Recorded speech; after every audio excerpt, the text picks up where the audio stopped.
I am so excited. Eleanor Murkey, Merck Resource, as we go our gratitude series. And I'm trying something that I haven't done before is to do what everybody else is saying and doing is a podcast.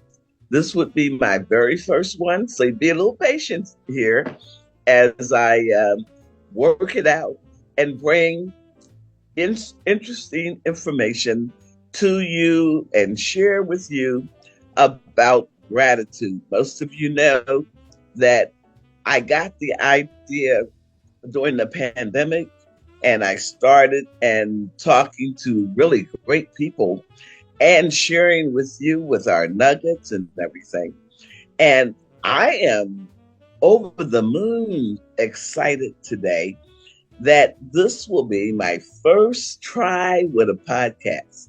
And for you all to, you don't understand how excited I am.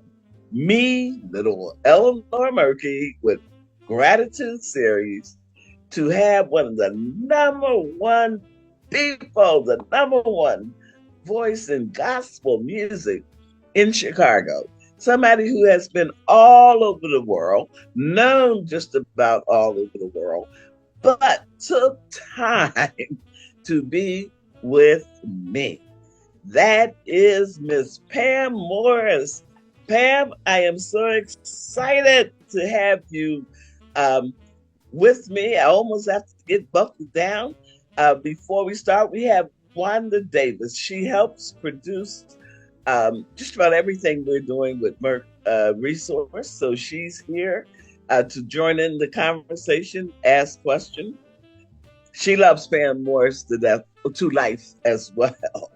So, right. Pam, thank you, and welcome to our first podcast. I'm going to let you talk a little about yourself, but let me just tell the people why this particular podcast and its title.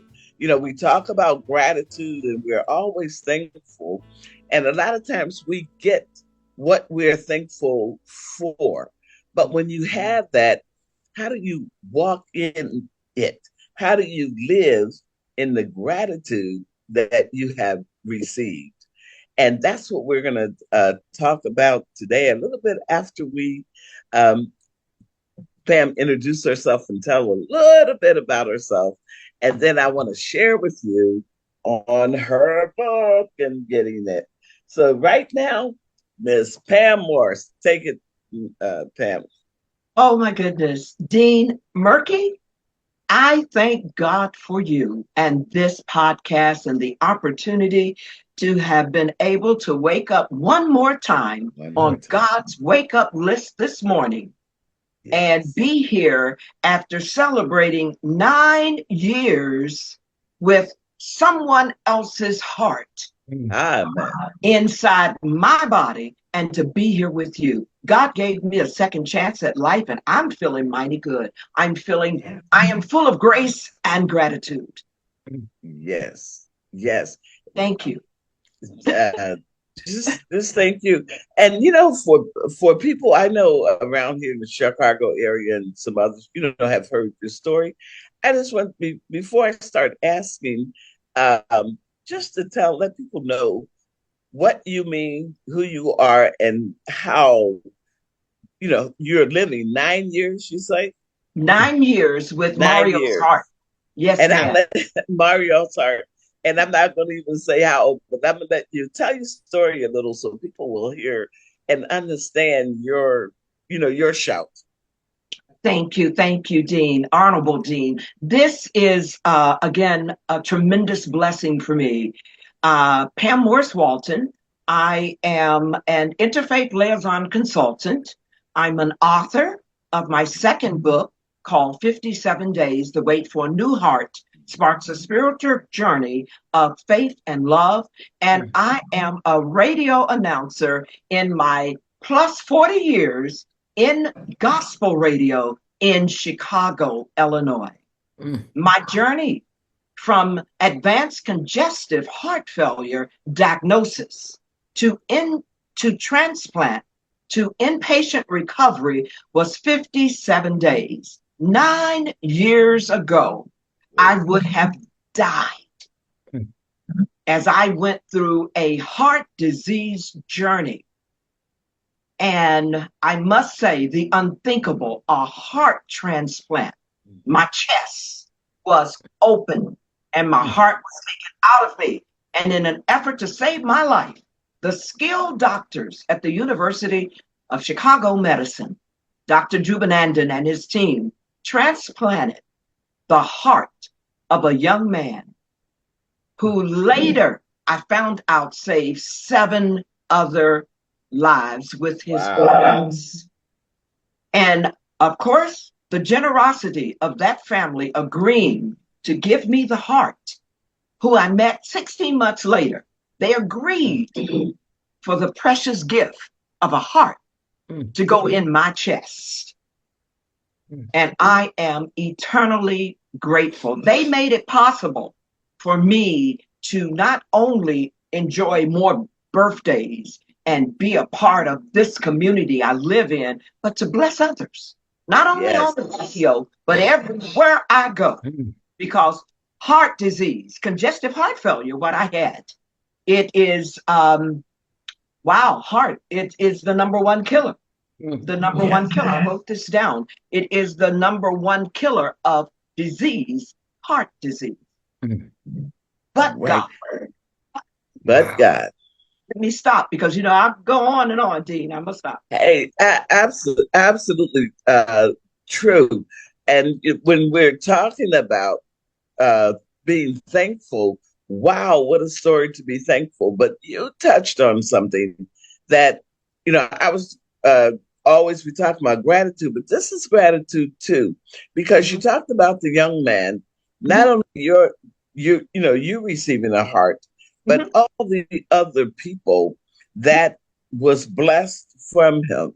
And I think people of color really have a challenge about organ donation and stuff like that. So still, it saved my life, Dean.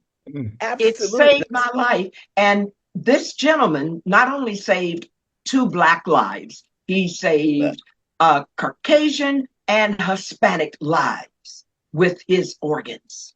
Yes. So I just want to put a plug in here where you can just talk a little bit about, to the people who will see this podcast, about the importance of organ donations and the fear that people may have of where the family feel like they're mutilating a body, or how it might bring it spiritually, if you have any comments. And then I want to talk about just your spirit of how you did daily in your recovery. Well, I'm going to step back, Dean Murkey, and tell you heart disease is the leading cause of death for women and men, regardless of race or whatever, regardless of that. And there are more than 3,000 people right now in the country waiting for a heart. And you got it. However, I want you to know, we as an African American person needs to know that I'm African American and I'm standing tall, sitting here, but standing tall because a Black man, a young Black man at 20 years old saved my life. His organ is beating inside of me. He gave me his heart that was in the hands of Dr. Jubanandan, who opened my chest and gave a person a heart that could have died. Not a stent or a pacemaker was going to save my life. I needed a heart. And I will say to everybody on this podcast that I am living a heart-happy, healthy life because someone saved my life and they were Black. Amen. Amen. They were Black. And amen to that. And I've heard your story, and that's one of the reasons of talking to you, because can you imagine being, only on a thread of life when they're Yeah. saying that there's nothing they can do, and Mhm. then a heart comes along and you get the heart. So that gives you, there was a part of your story about how you accept, not only accepting the heart, but how you accepted to live. As you said, your family was bringing you, the clothes that you were, accustomed to wearing, that you yourself took a part of the living and not dying. It's like, as you told your story, it's like you were not walking on eggshells, that Dean, you, Dean Murkey, I have to interrupt you respectfully go and ahead. tell you that the smock didn't get along. that Me and the smock, I that couldn't. gown didn't make it, huh? That gown, it was allowed in the room before biopsies and Yes, different tests that needed to be done outside of the room. But I yes. had my loyal, wonderful husband and Pastor Frank to bring a wardrobe of my clothes to the hospital, and I told him exactly everything I wanted and where it was placed in the home. And All right. I wore my clothes in the hospital 57 days, except when I had to put on the smock. It was allowed in the room, allowed in the hospital room the night before. Yes, Yes. ma'am.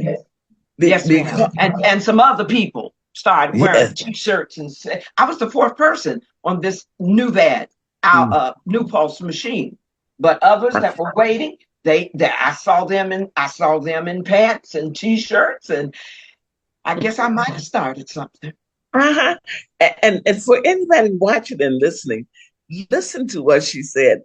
Yeah. She didn't do the hospital role, the smock or whatever. No, no, no, no. Oh, no, ma'am. She got you received a new heart to Mhm. live.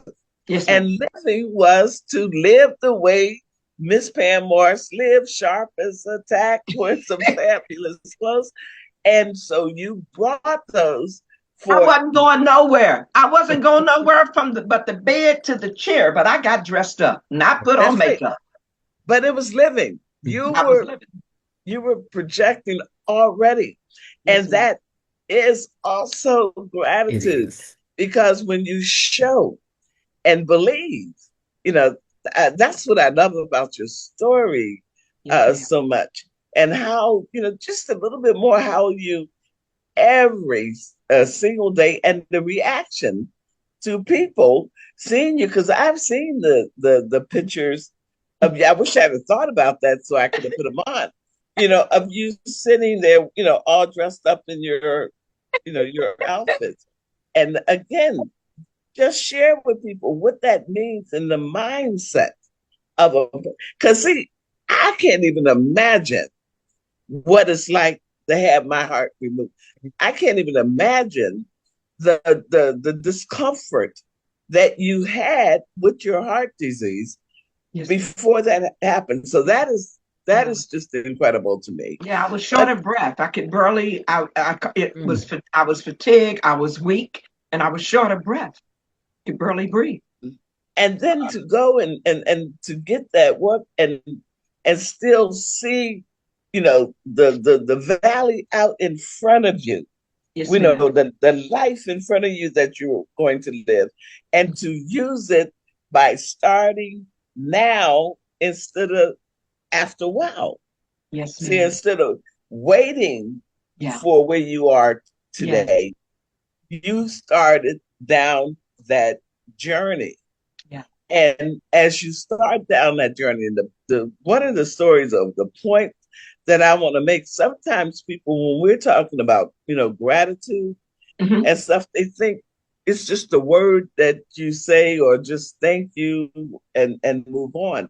But I selected you because gratitude is in the life and the living and the thoughts process and projection of the person. And I think you have to me, your story is walking in with and is gratitude. Yes, it is.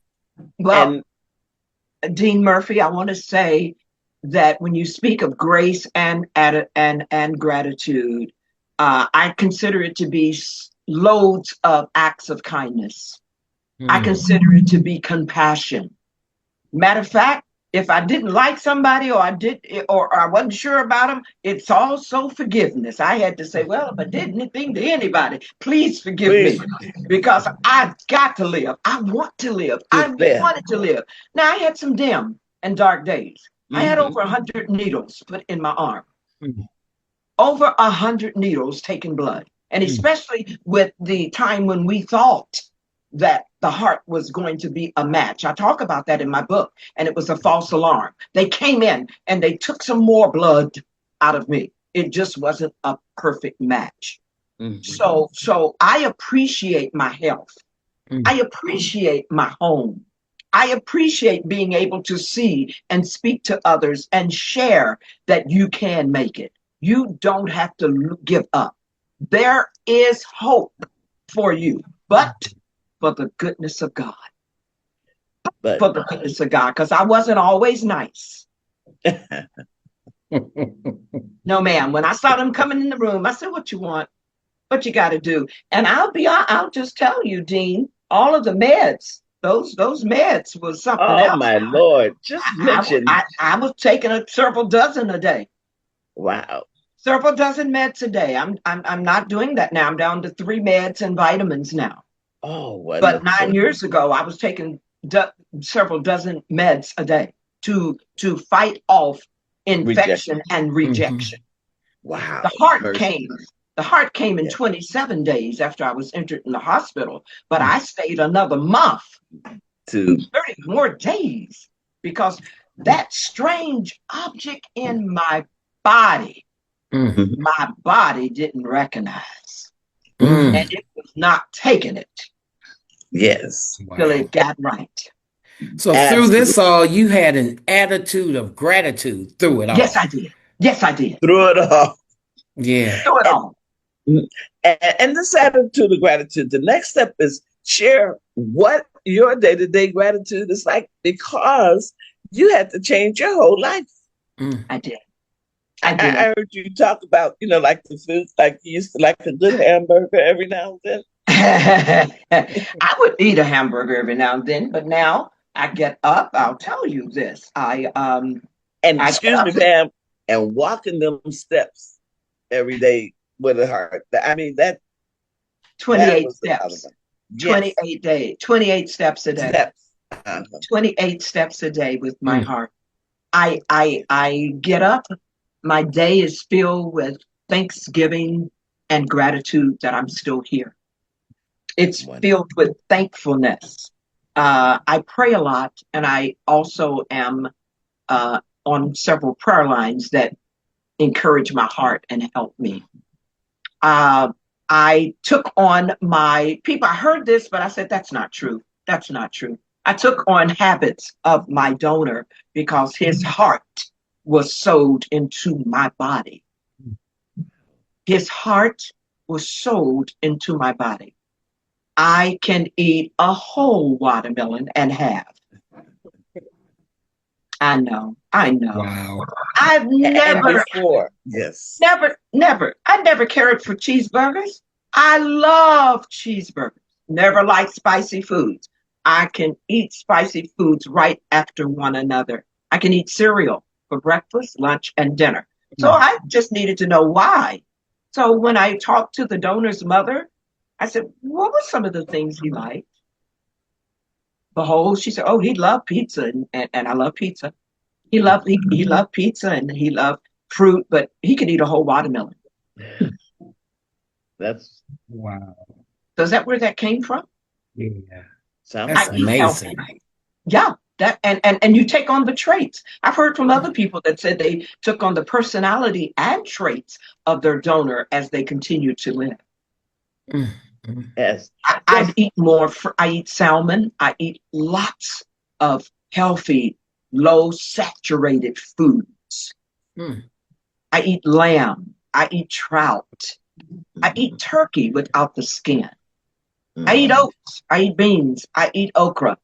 I love strawberries and grapes and apples, but watermelon, don't you put one in front of me. I passed right by a reception with watermelon recently, Dean, Wanda, because I thought I would take a whole plate of watermelon and people would wonder what is wrong with her. Wow. So I ate no watermelon at this pastoral reception. I ate grapes, but I didn't eat watermelon. Yeah, so that was a commitment not to eat it then. That was the purpose not to eat it because I didn't want. She has a whole plate. Did she say what's in it? And what's wonderful too, Pam, is your acceptance, of the change that has happened in your body, in your mind, the things you do or didn't do. Wanda, Dean, I'll be honest with you. I wanted to live. There was a time on page 53 or 54 that I almost gave up because I was tired of the needles and what I was going through with the IV and so forth. But I did want to live. I wanted to live. And when I think back now at 9 years, I have been living with this heart of a 20-year-old that would have been 29 years this year. Wow. I'm not the only one living. There's a half a dozen others living too because of him. And I'll be honest with you, I don't know if they can see me, but if the Lord let me live, I'll be 76 this year. Oh, wow, wonderful. December what? 20th? Yes, ma'am. How did you know? Yes. I got that heart 9 years ago. Oh, wow. So actually, you fortunately, you can pull back 9 years, 76, but you can subtract 9. What your husband say about your heart? What your husband say about this young person inside? Say that again.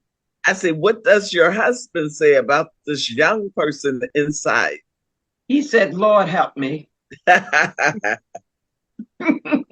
He said, I've got to deal with this. Okay.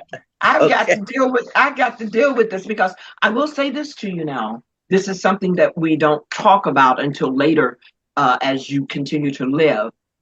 Taking the meds, Wanda, Honorable Dean, they affect your body. They affect your immune system. So you are very careful at everything that you do as you continue to live this second chance at life. But he is just thankful.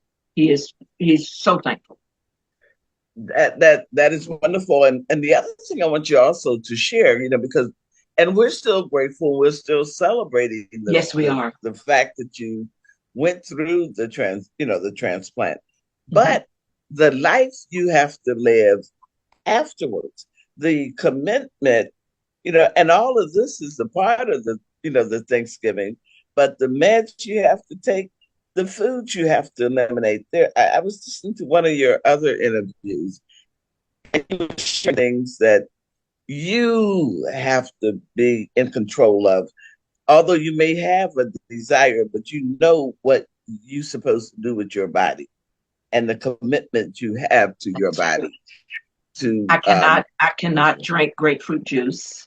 It will harm. And I will openly admit that one of my dear friends that had a heart transplant did not always follow the rules. And unfortunately, I spoke at their funeral. Oh boy. That was very tough for me. That was very difficult for me. But I can't have grapefruit. I can't drink grapefruit. I can't drink Mountain Dew. I can't have pomegranates, red blood oranges, no sushi. This interferes with the medicine that is being given to me to protect the heart from being rejected or infected. Those are some of the largest things that I can look at them, but I better not touch them. And I love oranges. And I had a red orange the other by accident. I was in Fresh Market, I think it is. And I picked up 4 of them, and I didn't know they were red oranges, blood oranges. I cannot eat them. I cannot have them. I Wow. cannot drink grapefruit juice. And I used to love grapefruit. Mm. Not anymore. Wow. Wow. And I'm very cautious because I want to live. Yes.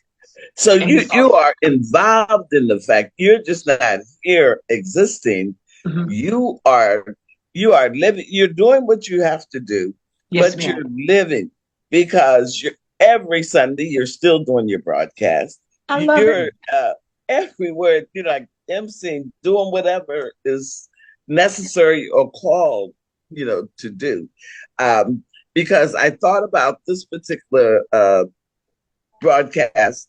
And I thought of you, and then I kept saying, "Nah, Pam, nah, she's too big. She's uh, too much up there."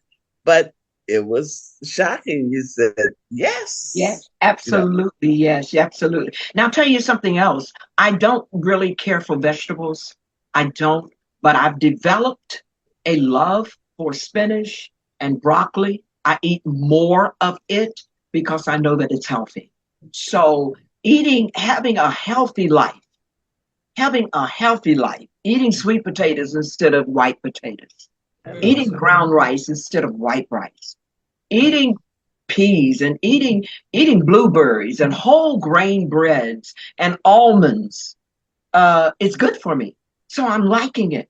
I didn't care for it, but I know that those are healthy. Did I don't know if you've ever noticed on the box of Cheerios, it says for low cholesterol, Mm-hmm. good for your heart. I Right. can eat a whole box. Wow.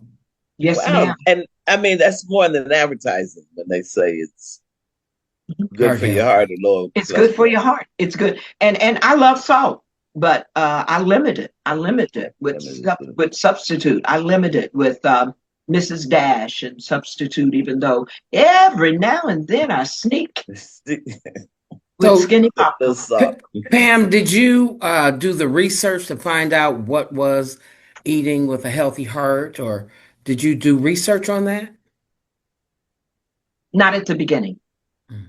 Not at the beginning, but I was led to do research from what others had gone through and experienced. And it helped me, but I found out I was already doing what I needed to do. That's a good thing. Yes. That's a good thing because walking is free. And I Yes. walk. Yes. I walk, but now I walk. Okay. I used to walk, Okay. but now I walk. I'll even park if I drive several blocks down so I can walk because I know it's I I need to get that spirit back. With walking and stuff. So, as we talk about, like the grace of living in gratitude is from what I'm hearing from you, is Mhm. one thing to talk or say, but it's a commitment To to live do. it. To live it. Just A can't. lot of people will talk it, but they don't live it. And because Dean, I want to live. That's the thing of it. Do you want to live? Okay, how do you want to live? You just want to live? No. I want to live a happy, heart, healthy life. Now that takes some dealing. You got to do some things to live that way. You can't Right. smoke. You Mm. cannot smoke. You don't need to smoke. And there's a couple other things I won't go into Okay. that you can't do because it's not helping you. It's That not helping. helping you to live a healthy life. Yes. Now, I love greens and I love barbecue and I love fried chicken, but I will only have it once every now and then. Not a part of your No, ma'am. regular diet. No, ma'am. And I will not Yeah. eat the skin. Oh, yeah. I know that's the best part, right? When it's real crispy, but I'm a puller off of too. But This is only because of the fact that I know that I don't have to be here. I don't have to be living right now. I dream more. I've always maybe had a dream, but I dream all the time now.